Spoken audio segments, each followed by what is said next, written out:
All right, the homemade forklift built from parts and miscellaneous stuff is finally done. It really didn't take a whole long time to build, but it was a lot of work. So since the last time you saw it, obviously it's painted. It has a hood now, and the mast was moved further back, so it's more like how it's supposed to be. It also has these square tubing, keeping it from going side to side and breaking off.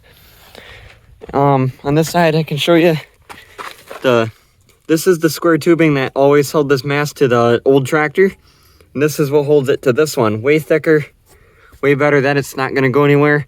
It's welded to the mast really good, and then it's also welded to this here that was factory welded on there.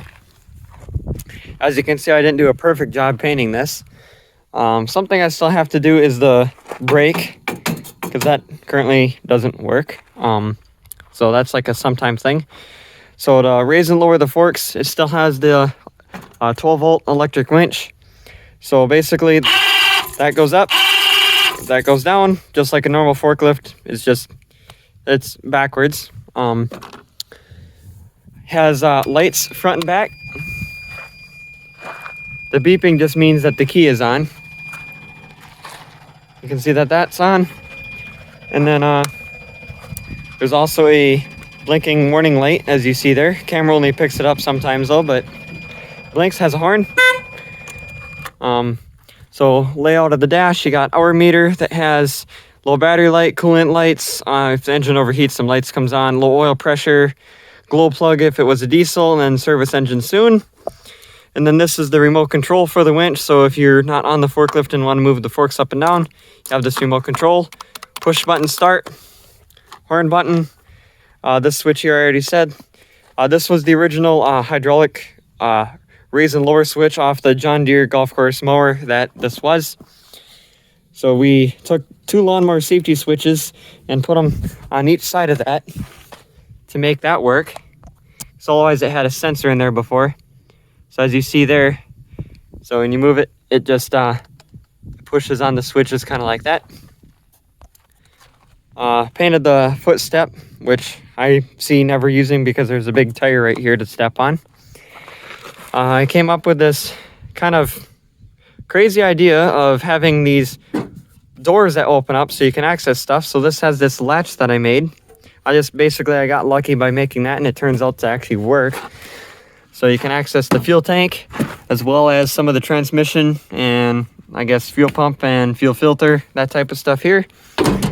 And then underneath here, you can access basically the oil, coolant, kind of the hydraulic reservoir, which is a PVC pipe, and be able to get to everything pretty easy. I did get the belt put on for the fan, as you see there, and then the tensioner. There's tensioner adjustments that sticks out right there. Them 2 bolts sticking out are the tensioner adjustments. Doesn't have an alternator. It does, however, have the 20 amp charging system under the flywheel, which seems to be plenty for the electric winch. Down here is the computer that controls the spark, because it's computer controlled spark. A little relay that controls basically if the key's on or not. And then something else that I'm not sure what it is right here. Regulator rectifier. Of course, the coolant reservoir. Getting to the air filter is kind of a difficult process. You can't just, get to it. So to get to the air filter, you have to open this panel, take these screws out, and this screw. That cover slides off, and then you can just barely get the cover off underneath the exhaust. So that's kind of tricky. Eventually I do have to replace these bolts here because they're a little wimpy and they do bend every once in a while. They kind of bend a little bit.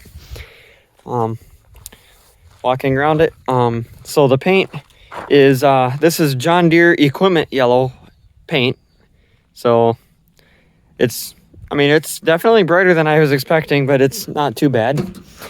Under here is the battery, as well as more access to the transmission. And then if you take the battery out, you can access the hydraulic oil filter, as you barely can see it there. And then you can access the engine oil filter and that stuff by removing the battery. I put some tape on the inside of the door because I didn't have any rubber at the moment for the positive terminal on the battery in case it touched it. Of course, it's a hydro, so the pedals are right there. So like I mentioned before, it's hydraulic drive. So it has just motors on each wheel and just hydraulic hoses going to it. So this is what it looks like underneath. Easy access to drain the oil and everything. Front axle. The frame on this is off of Aaron's S16 garden tractor. And so is the steering axle. That's also off the same machine.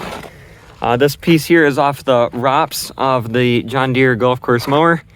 This is the original side shift off of this forklift mast.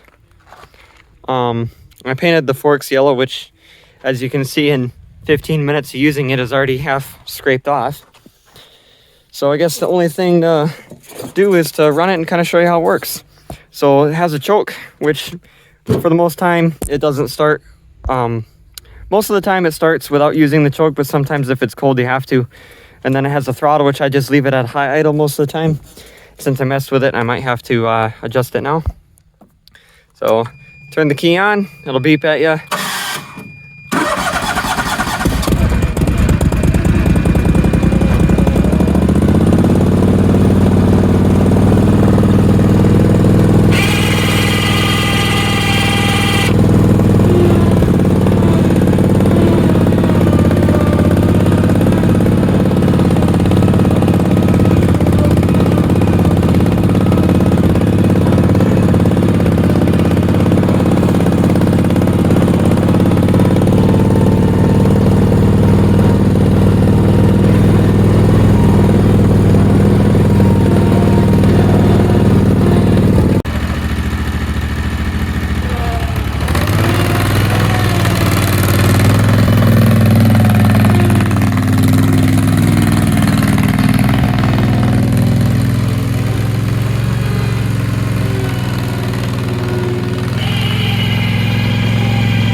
And there you go.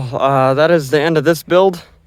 Thanks for watching, and I have a few more cool builds similar to this coming up within the next couple months or so. So thanks for watching.